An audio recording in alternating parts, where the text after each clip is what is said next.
This video is brought to you by The Embrace on Kickstarter. More about that at the end of the video.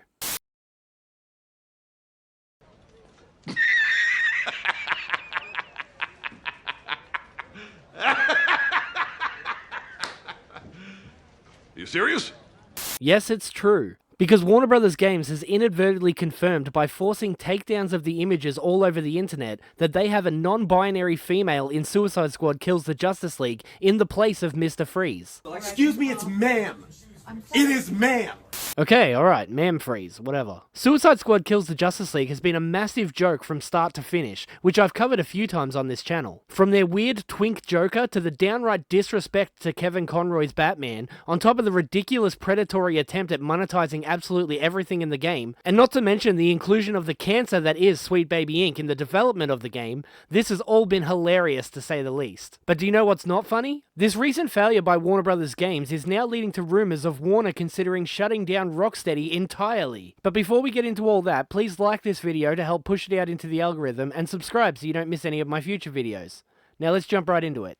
Rumor: Warner Bros. Discovery discussing shuttering Rocksteady after Sweet Baby Inc. influenced Suicide Squad Kill the Justice League disaster. Disaster is the perfect way to describe it, honestly.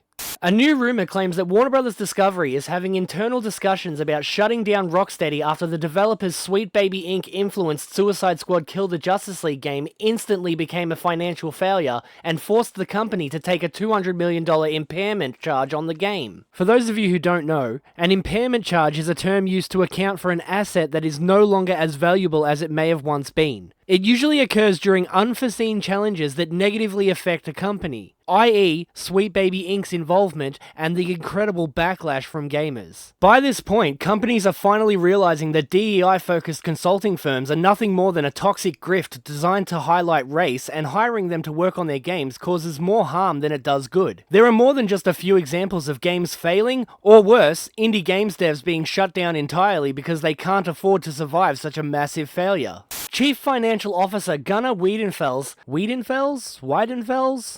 I'm just going to switch back and forth throughout this video. Had previously detailed during the company's fourth quarter 2023 earnings webcast, this year Suicide Squad, one of our key video game releases in 2024, has fallen short of our expectations since its release earlier in the quarter, setting our games business up for a tough year-over-year comp in quarter one. Yeah, no shit. There are already multiple reports coming out of you guys saying that you thought you were going to make $1 billion with this shit. So yeah, it's pretty safe to say that it didn't meet your expectations. These comments reflect the game's poor player base as seen via the SteamDB charts. According to the data, the game had peak concurrent players of 13,459 when it first launched at the beginning of February. However, players quickly abandoned the game, with the most recent 24-hour peak only hitting 286 players. Sales estimates for the game on Steam range between 127,600 and 259,600. It's almost like gamers don't like being taken advantage of. Who would have thought that a game priced at $130 that was also the last appearance of a beloved voice actor in Kevin Conroy's Batman, that was unfinished and was a live service video game full of microtransactions wouldn't be a huge success? And I would have gotten away with it too if it wasn't for you meddling gamers. Ha, sure you would, mate. Now, a new rumor from YouTuber Vara Dark declares that Warner Bros. Is internally talking about closing Rocksteady or halving their 250 employees after Suicide Squad Kill the Justice League's bomb. Dark continued, "I have heavily covered Warner Bros. Games and Suicide Squad Kill the Justice League since release because of what it represented for Warner Bros. Games and a beloved franchise. When it was greenlit, we were seeing a giant scramble for studios to create live service games, and this one released too late, plus the content didn't resonate with players." Of course it didn't resonate with players. It embodied all the worst aspects of modern gaming, but Rocksteady couldn't resist that sweet ESG payout from BlackRock and didn't think of their customers as anything more than pay pigs who would eat whatever slop they threw at them. Well, the tide has turned in the public sphere, and the general audience, whether it's video games or movies, have had enough of the virtue signaling from people who hate them and are finally voting with their wallets. The old Rocksteady ain't what it used to be. Furthermore, she noted that Rocksteady Studios co-founders and studio heads also departed the company back in 2022. Rocksteady is a shell of the company it used to be, and we saw this happen recently with Embracer Group and Volition. What Volition did to Saints Row will never be forgiven.